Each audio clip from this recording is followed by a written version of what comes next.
Hello, friends. I hope everyone is doing well.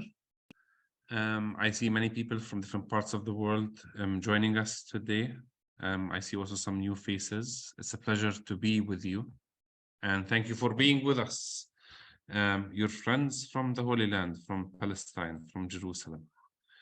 My name is Omar Harami, and I will be the MC for today. Today we have like two excellent speakers, two friends. And I hope we will become their friends. It's the second time that we host Dawood Kuttab with us. And it's the first time that we have Slimane Mansour, the famous Palestinian artist. Everybody knows who Slimane Mansour. It's usually like you get to meet his work before you meet the artist. And everybody brags and asks about Slimane Mansour.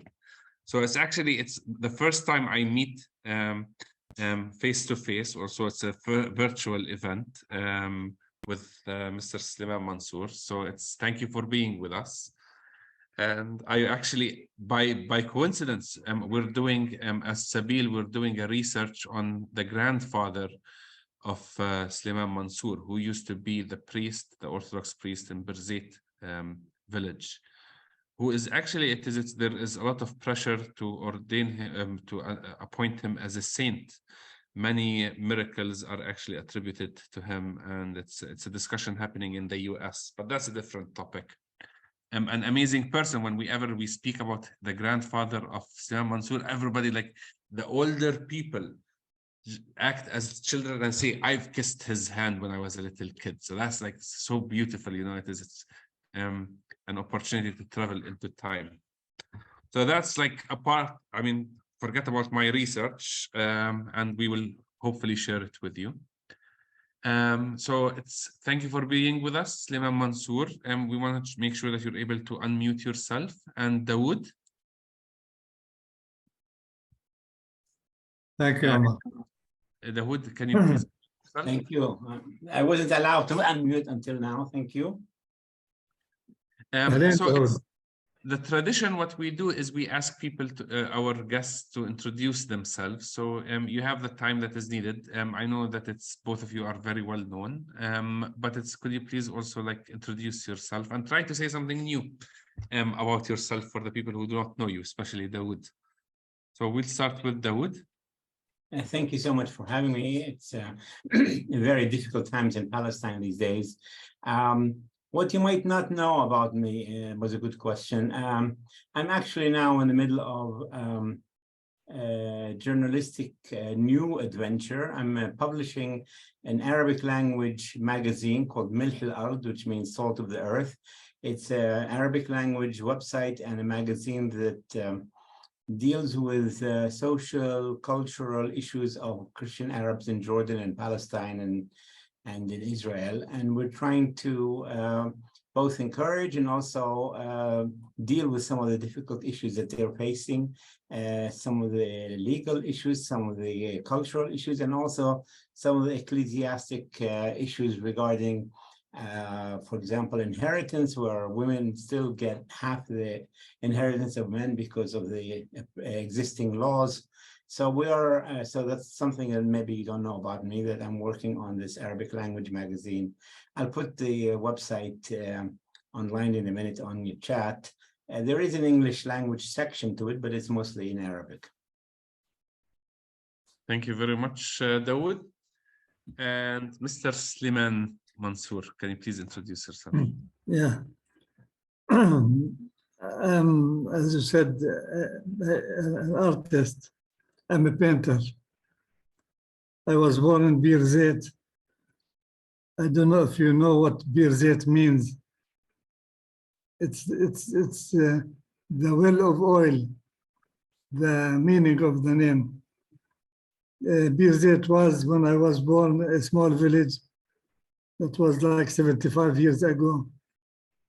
But all around Birzeit there are, and still, many olive groves, and in between the olive trees there are a lot of trees like fig trees,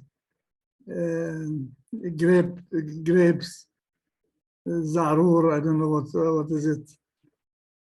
Many natural trees that go. And also there were many natural springs around Bir Zayt, especially in an area called As-Saki. There, every child in Bir Zayt and around, they learned how to swim in the natural springs and in the natural pools and around these springs. I'm saying this because it's a well-known fact about artists that their childhood affect their art in the future. And as you can, if you look at my art, you can see the landscape of the olive trees, the landscape that I still remember from childhood. And when we started our movement as a Palestinian artist movement under occupation, there was a main subject that we were concerned with. And this subject is still going on until now, that the Israelis and most of the West also, at least the governments, they don't recognize the existence of the Palestinian people. It's easier for them to deny our existence, because then it's easier to take the land, to kill people and to do whatever with these people. It's much easier if you think of these people as non-existent or even half humans. So identity was a very important issue in our art. And identity, as you know, is a kind of abstract thing. So we were searching for the visual objects to show identity. We took from four sources mainly. One from history, from the Canaanite art, Egyptian, Assyrian, and so on. And we took from Islamic art, mainly the calligraphy. And we took from folk art, the Palestinian folk art, the village, the architecture of the village, the landscape of the village, and the landscape in general, including the trees and the plants and so on. And we searched in the plants. The plants, we took the olive tree as an important symbol for Palestinian identity. You know, because the olive trees, they don't need much to live. They can live on very little, very little water, and even very little soil. And they live in rocks. So we thought that this represents the Palestinian people. And also we took from the trees the orange tree. The orange tree was a tree very much planted around Jaffa and on the coast. And it was one of the main trees that the Palestinians lived from at that time, and they exported it to Europe.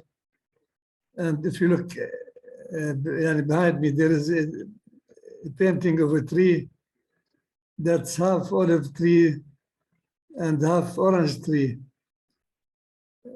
Olive tree, it symbolizes the land that was occupied in 1967, and orange tree symbolizes the land that was occupied in 1948. So I put them together in one tree to symbolize the whole of Palestine. One more plant we took, as I said, many plants. One other was the cactus tree. The cactus plant, because even now, if we want to know where the Arab villages that were destroyed, their position was, we look around, and wherever we see cactus plants, we know that here there was a Palestinian village that was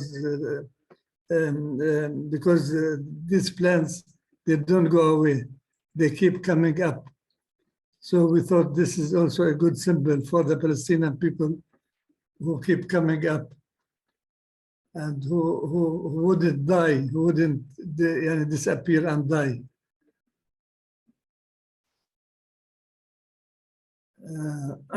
This is the main thing about the olive tree that I wanted to say.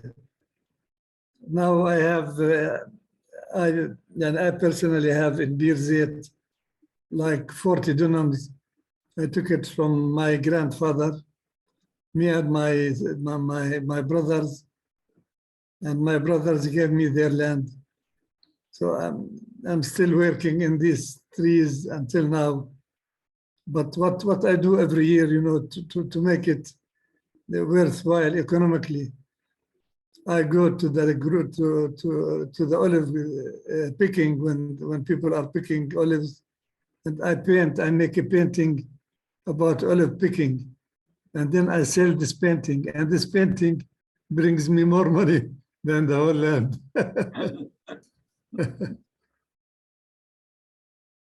It shows how, I mean, economically, the Palestinians, they lived from this tree for thousands of years, and now the changing of times, it became worthless. It's just nice to look at and to have lunch under a tree or to just sit under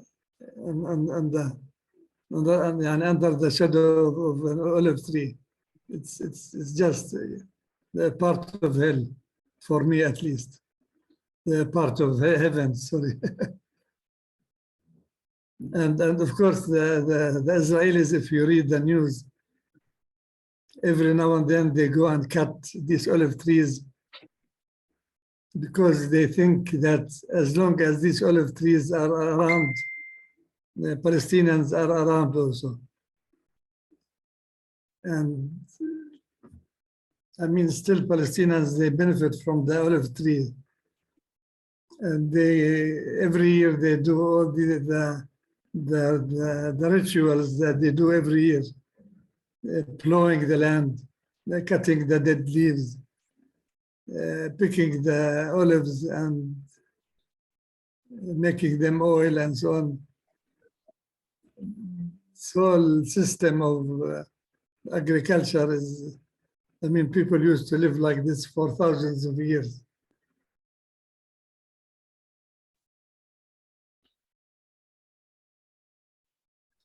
Thank you so much for the time being. I think we should continue, give some Suleiman some break, and we can. Do you have questions for me, or do you want me to speak on this issue? What we would like is two things from you, Dawood. First of all, thank you very much, Suleiman Mansour. So if you have some questions, I know that I've received multiple questions, private, but if you want to either send them private to me or open, and we can ask them to Suleiman Mansour. Not only about olive trees, about everything. But we cannot guarantee that he will answer. So yes, many things are happening in Palestine, Israel, and in the region. I mean, we all heard about the earthquake, but there's many developments that are happening in Palestine and Israel, and we'd like you to give us.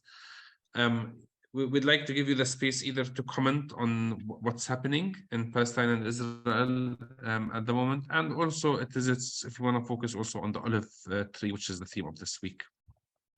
Thank you so much, Omar, and I'm glad you brought Suleiman, because he's much better than me to talk about olive trees. He's a fabulous artist. He's one of the best. We were actually neighbors for a while, and I like all your followers and the people who are on this are fans of Suleiman's work.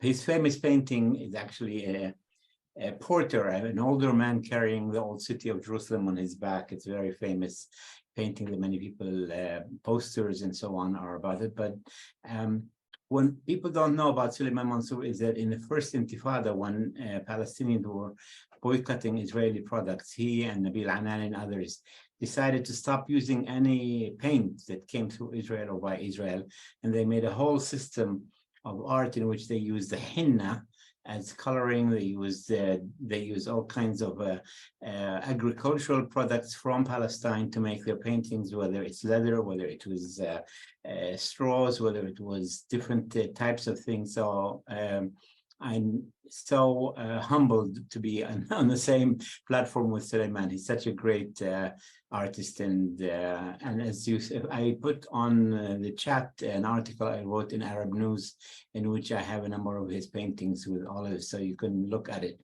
But on the, I mean, unfortunately, we're in a very difficult political situation that has been even made worse because of the racist. The new racist members. We've always had racist members in the Israeli government, but we have now publicly declared racist who say the Jewish law and Jewish rule and Jewish supremacy has to take place in all over Palestinian areas. And now the two most important people in the Israeli government are settlers who are right-wing racist. And the difficult problem is that, not difficult, but the political situation is that they are politically blackmailing the government, because Netanyahu, who's facing four corruption trials, is trying to change the Israeli legal system so that the government can appoint the judges. And many Israelis are against it. And so he won with a very slight majority in the last elections. And those who hold 12 seats out of 120 basically are blackmailing him. And, you know, I think Netanyahu doesn't mind being blackmailed on this issue, but he's trying at the same time to present himself to the Western audience as being somewhat of a more moderate person.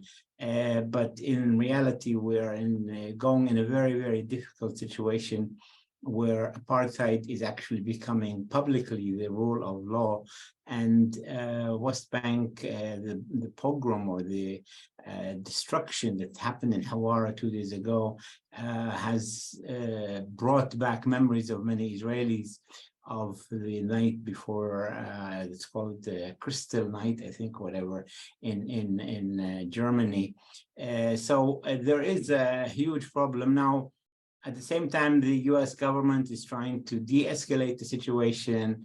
They're trying to push the Palestinian Authority into playing a more direct role in bringing down or stopping armed protesters and armed resistors. And I don't think the Palestinian Authority wants to do that. But they're also facing a problem because they're quite unpopular, and they need the Americans to keep the money running and to keep that support. So we're in a very difficult situation politically, and the protection issue has now become the most important issue for Palestinians. There is no effort now to protect the Palestinians. Even the Israeli army is doing almost nothing to protect the Palestinians, except in rare cases where one or two times that they've tried to, you know, bring out people whose life were in danger. But hundreds of cars and houses, and the water pump was, I mean, we have videos of water pump generators being blown up or burnt by the settlers, and nobody's been arrested, or let's say 6 were arrested and were immediately released. So there's no accountability that is happening to the settlers. So the epic center now in the Arab-Israeli conflict is in the uneven war between armed settlers protected by the Israeli army and unarmed Palestinians, especially in areas outside big cities where they don't have any protection. And the Israeli army is, the Palestinian Islamic police force is not allowed to be there, what we call areas B and C, that the Israeli army is supposed to take security, and they've done nothing to do that. Back to the olive issue, yesterday, I read today that there was settlers actually uprooted olive trees and cut down olive trees. And the reason why there is a fight over the olives, just for your audience, is that a lot of the land outside of major cities, it's what is called state land. And state land is an unknown type of a legal system.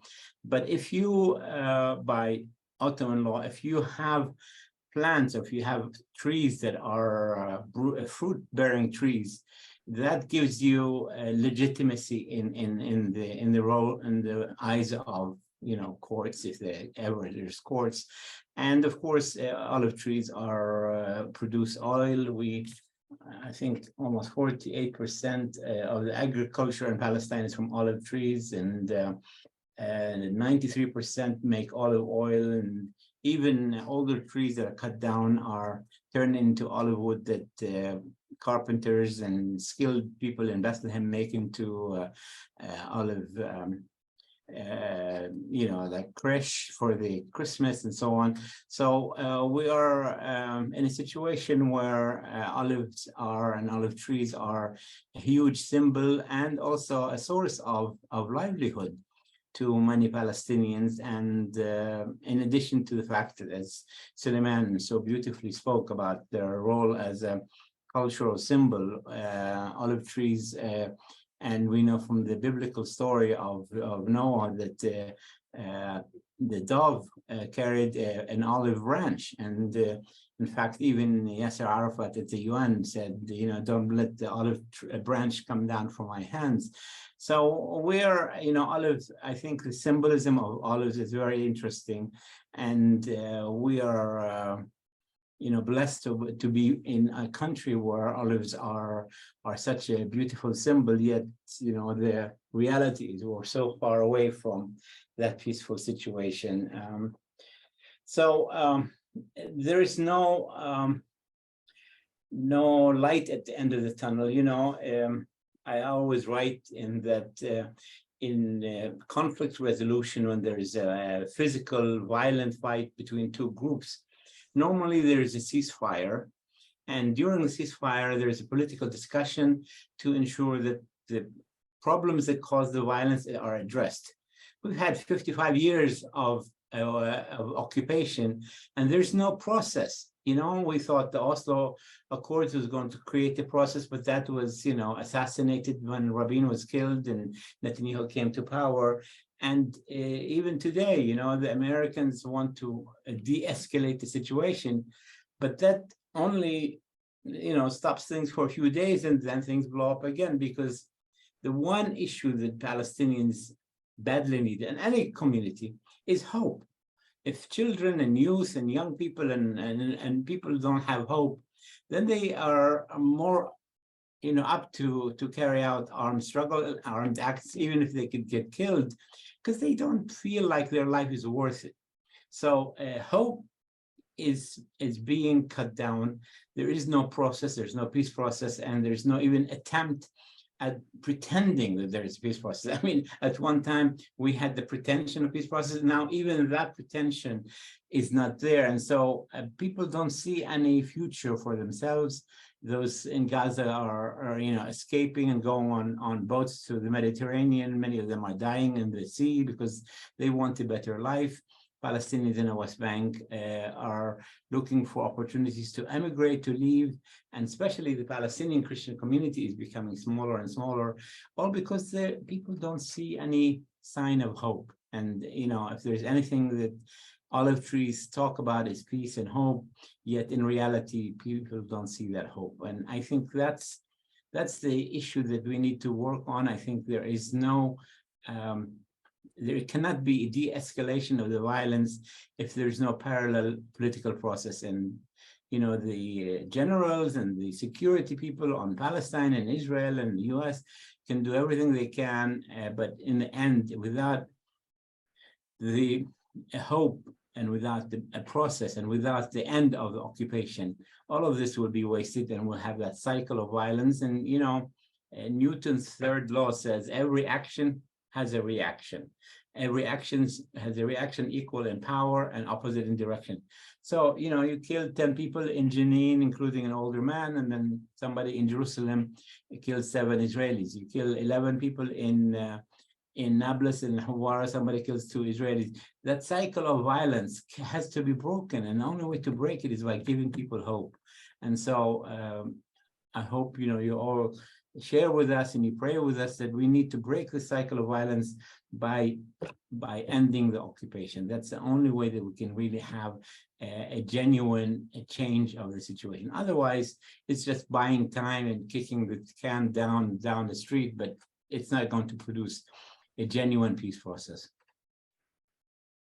I have lots of questions. Do you want me to answer some of them, Omar, or do you have a different direction?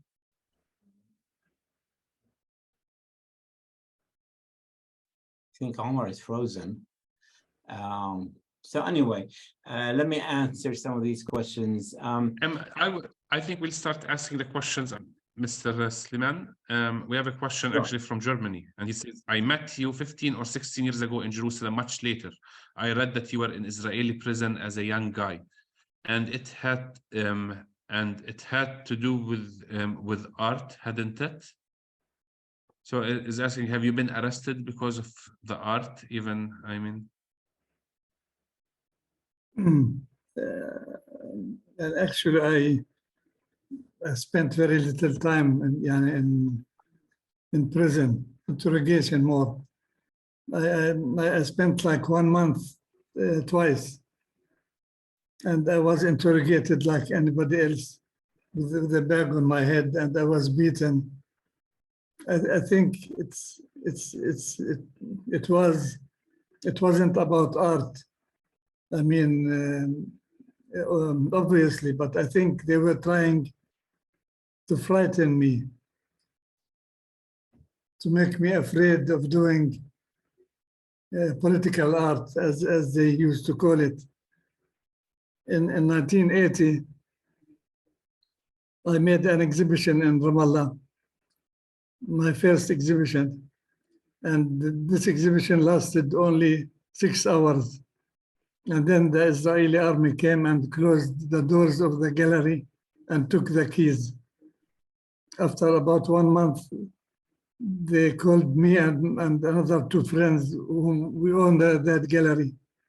And the officer there was discussing with us what kind of art we should do. And he was asking us, why don't you paint beautiful flowers? Or why don't you paint beautiful women, you know, nude women, and I will buy from you. And then he gave us 2 orders, two military orders. One, they say that it was at the time of the British, of the British mandate, that we are not allowed to exhibit anything to the public unless we give it to the military censorship to give us permission to exhibit it. From that on, it was really very hard for us to make any exhibition in the West Bank and Gaza. We could make maybe in universities, inside the university, but not in the public. And the other order was that we are not allowed to paint in red, green, black, and white. These are the colors of the Palestinian flag. And because the Palestinian flag is forbidden, so we are not allowed to paint in these colors. One of us, another artist, he was discussing this issue with them, and he said, "Okay, but if I paint a flower with red, green, black, and white, what will you do?" Then he said, "We will confiscate it." And then the officer said, "Even if you make a watermelon, if you paint a watermelon, we will confiscate it." And later, this watermelon thing became a symbol of the Palestinian flag. So many times when people want to show the Palestinian flag, they paint part of the watermelon, and the red, green, black, and white in that thing. And of course, they confiscated lots of our paintings. And I was really astonished because I was always there and I saw what they were confiscating. Anything that deals with identity. I mean, the paintings, they didn't have any عنف يعني. Any violence, yes. It's only beautiful woman with embroidered dress and olive trees and so on. So they confiscated these paintings. So you have, but did they give them back, these paintings, or are they still confiscated? Only once, I had the courage to ask the officer for a paper because he took about 6 paintings from an artist who was on a wheelchair. And I was afraid from the artist more than the officer. Where's my paintings? So I told the officer, please give me a paper that you took these paintings. So he gave me a paper with his name and his number. And he said that he took 6 paintings and so on because they incite violence. As he said, although these paintings, as I said, were about beautiful women in orange groves and so on, nothing violent about them. Then but I want to make sure that I after some understand. after some years, I found this paper among my papers, and I gave it to Jonathan Kutab, the brother of Dawood. He was a lawyer in Jerusalem, and he could bring it back. He brought them back, 6 paintings.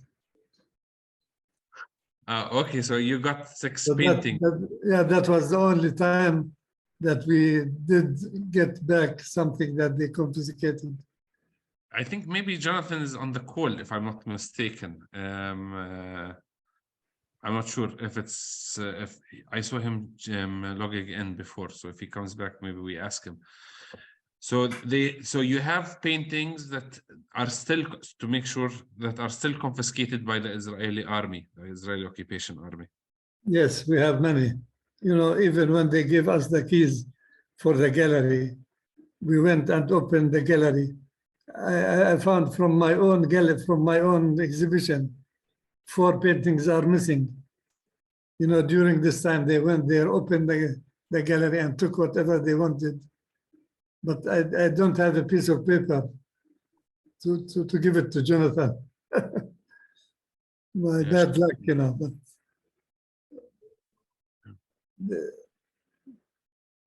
I have a question for Dawood. Dawood, if it's possible to unmute. So there's a question about, there was a summit that happened in Jordan, in Aqaba. What happened in Jordan, and do you think that there's any conclusions or follow-up? Well, yeah, this was an important summit because we have not had this type of summit for years. It was billed as a security summit, although the Palestinians refused that naming. They said they wanted a political conference. So there was a discussion and we made it into a security and political conference. The key, I mean, everyone came there for one reason. The Israelis, the Jordanians, the Palestinians, the Egyptians all came because they didn't want to anger the Americans. Nobody wanted to be there, but nobody wanted to upset the Americans, so they all came. And they produced a document, and they spoke to people who attended and said the Americans were very serious about it, which calls for Israel to respect existing agreements. And I don't know if you follow me on Twitter, but I wrote a series of tweets kind of sarcastically saying, now will we have elections with the East Jerusalemites participating? Will the airport be reopened? Will the Gaza West Bank corridor be open? Will we have the 5 subcommittees to reinstate. It talks about settlements, talks about refugees, talks about Jerusalem, talks about economic relations. All of this is, of course, not happening. And the reason is clear now. Of course, the moment that the Israeli delegation returned to Israel, they said, we never agreed to suspend settlements. And I think one of the Israeli ministers said, what happened in Jordan stays in Jordan. So it doesn't look like we have a serious effort to bring the Israelis to understand that international law and joint agreements must be respected. And I think there's a lot of blame going to the Americans, because under the Biden administration, they have not done anything more than give lip service. And at one time when Biden came to Bethlehem, he said, the time is not ripe for negotiations. I mean, it's been 55 years under occupation, and he's still waiting for the time to be right.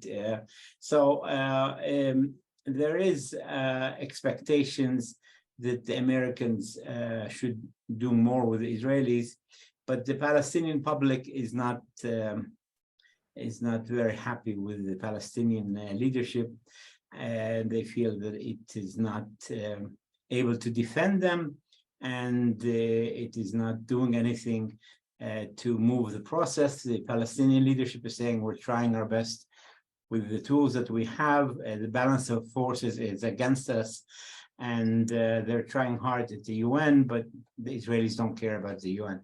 So it's a vicious cycle politically. It's a vicious cycle on the violence, and the agreement in Aqaba, Jordan, doesn't seem to have had any effect on the ground.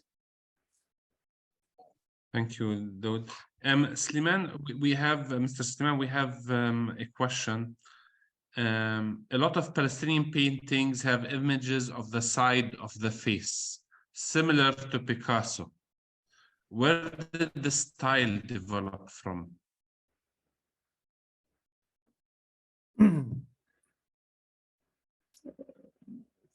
It's very hard, to pinpoint which artist I took from, and because all artists, they take from each other, and no problem.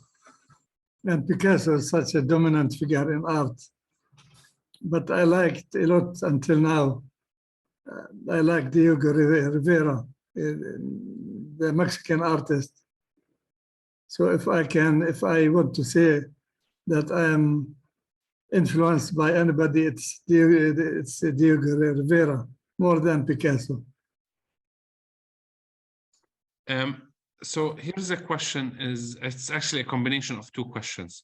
One question is very short. So does it, how far do you remember Palestine? I mean, how long ago do you remember Palestine? I think they're asking in a polite way, how old are you?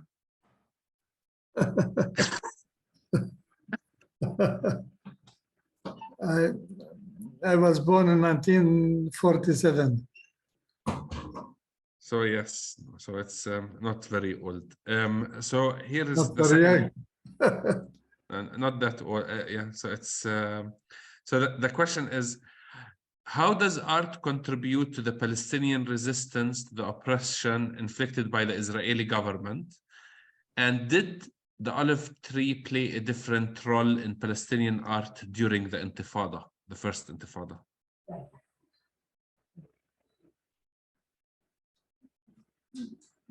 No, I don't think the olive tree played any role in the first Intifada.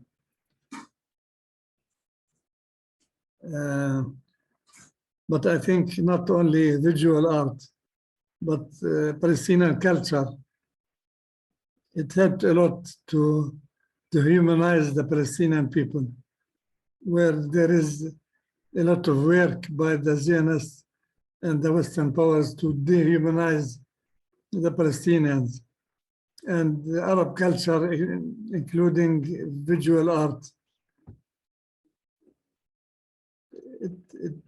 it helped to make the Palestinian people will look more human than they wanted, they wished they would look.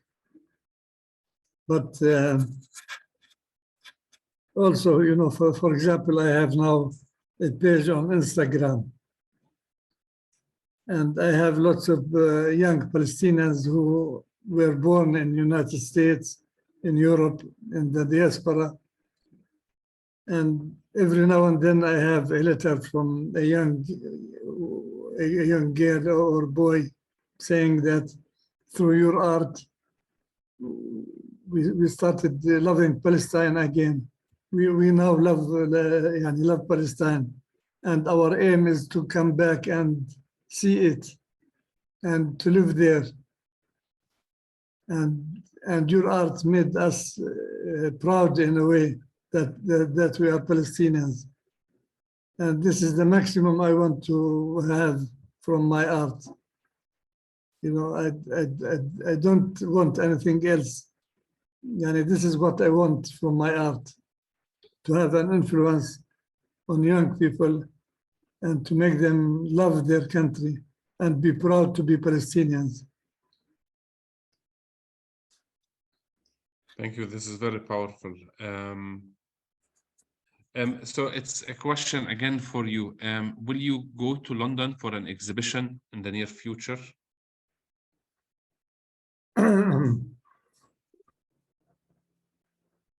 I'm invited, but it's very hard to get a visa to Britain. I tried it once and I said, this is the last time I do it. But anyway,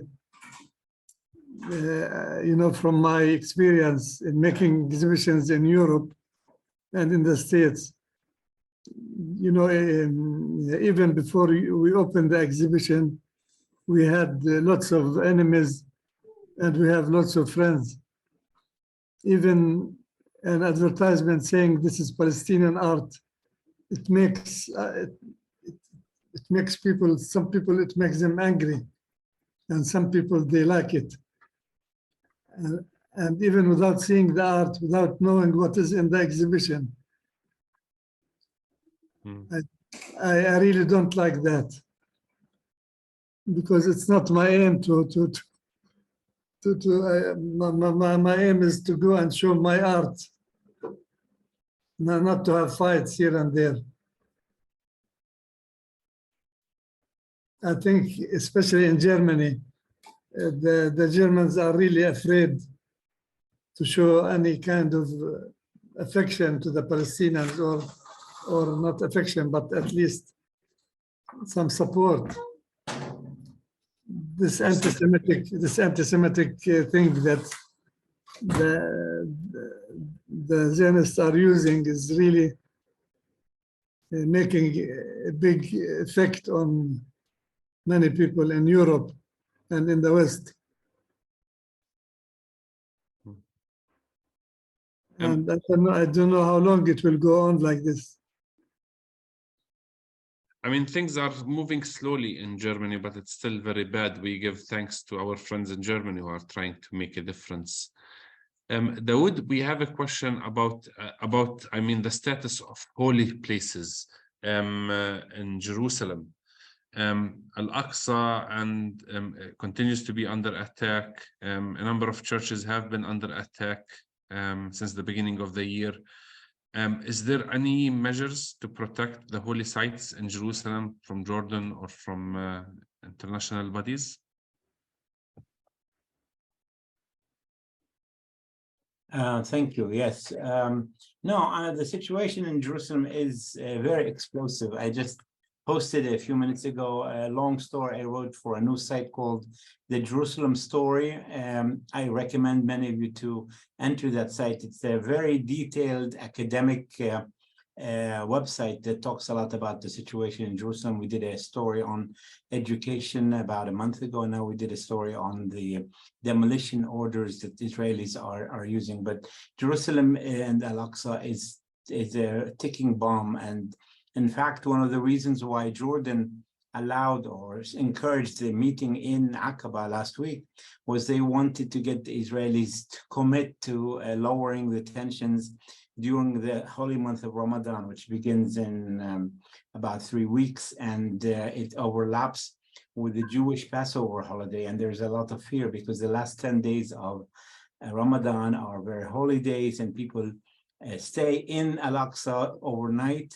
And last year, the Israelis didn't want that, and they stormed the mosque, and they kicked people out and forced them not to sleep in the mosque, even though they're very special days, and people like to be in their holy place during those days. So Jordan has been actively involved in being the custodian of holy places, both Christian and Muslim. And recently, the Egyptians have given strong support to the Jordanian custodianship, and the US has done the same.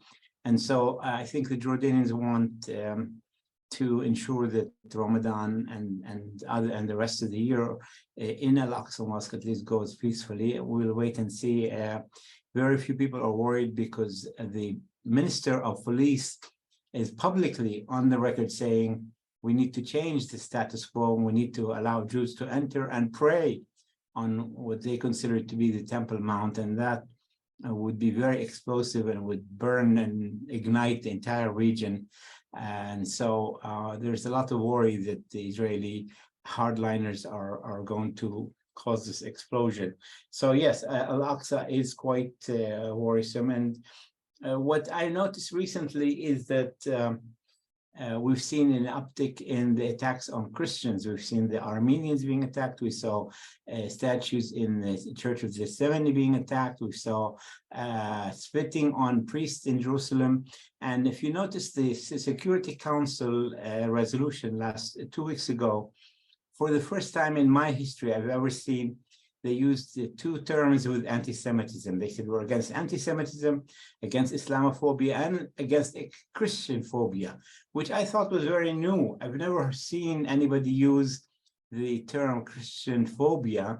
And it seems that because of the attacks in Jerusalem against Christians, that the UN has publicly, I mean, a presidential statement from the Security Council saying we are opposed, and the president is the United Arab Emirates emissary envoy, who actually comes from Jerusalem. Her father is from the Nusaybe family, Lana Nusaybe. So it was very, very interesting to see that the UN Security Council is talking about the attacks not only against Jews, but also against Muslims and Christians. So yes, Jerusalem is powder keg, and I think we'll all pray and hope that things will not escalate in the old city of Jerusalem. But the policies of this government and the attempt to demolish nearly 1,000 homes this year has caused a huge anger among the Palestinian population and in Jerusalem. And so any small friction could really turn into a big protest event in a campaign. So yes, Jerusalem is quite fragile these days. Slimane Mansour, there's so many friends of you in the meeting, people who remember working with you in a Sumbula project in the early 1990s with postcards. You also are receiving greetings from Father George, Abuna George Makhlouf, born in West Jerusalem, and remembers you vividly. I don't know if you remember him, Abuna George Makhlouf. He lives now in Atlanta. So there's a question is about among artists. I don't know I don't know if you know this. There's a small village or a depopulated Palestinian village close to Haifa. And this village is an artist village. The same thing when you go to Jaffa, it's an artist village. Like the homes of the Palestinians are depopulated, that got depopulated, kicked out, and now there's artists living in these houses. You mean Ain Hod and Hod? Is there any Ain Hod? Yes, Ain Hod. And so it's just I mean, we take tours to Ain Hod, but there's also different places in different villages also around Haifa, around Akka. So why is usually you think about the Israeli artists should be the most progressive in a community? Why part to cover the injustice?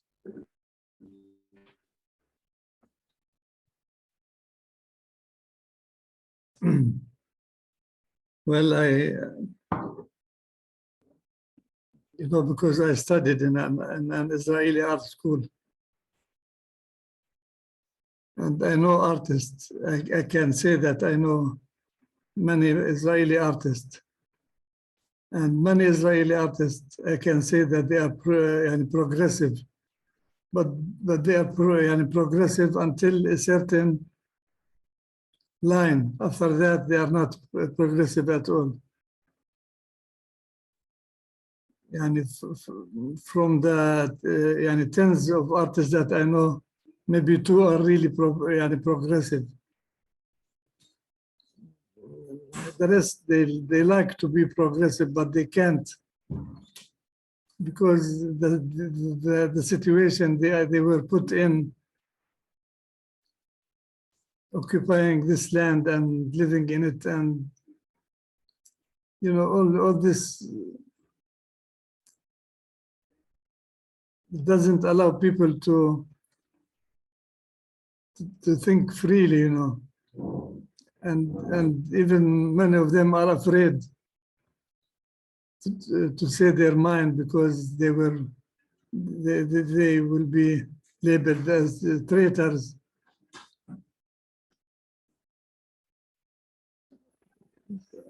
I think it's this problem is not only with artists, it's with most Israeli progressive people. They are progressive until a certain line. After that, they are not progressive anymore.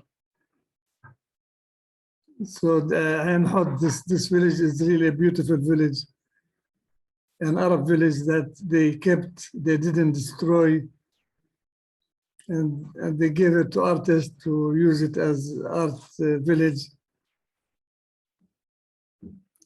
I visited it one time, and of course I liked the whole atmosphere there, but it made me real sad. Even when I went from one studio to the other, they are all Jewish. And there is no one Palestinian artist making art there, and this is really sad. One of the powerful stories that we encountered once we were leading a group of young people in Ain Hod, and one of the artists was living there, and we said, so we challenged this artist, and we said, do you know that this is a Palestinian home? Because the theme of the tour was on Nakba. And he said, yes, I know him. I know his grandson very well. I said, and he's actually my gardener. That he thinks that he is reaching out to the Palestinians because he is bringing the grandson of the owner of the home to do his garden, the garden of his grandfather, that he employs him, that this is how much he is reaching out to his Palestinian neighbors. The whole logic, we went crazy because it is like they cannot even, it's the obvious is not obvious. It's very sad. I mean, within this reality, I will still remember the artist and why he thought that we were too aggressive or too angry. I want to say thank you very much for both Daoud Kuttab and Sleiman Mansour.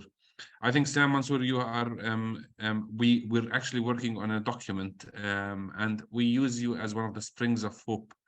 You give Palestine an image different from the one that the Israelis try to paint for us as terrorists, as problem makers, as people with no identity. You gave us identity, you gave us colors, you gave us character, and you gave us a sound that is much louder than any sound that the occupation makes, despite of the silence of the paintings, of the paint.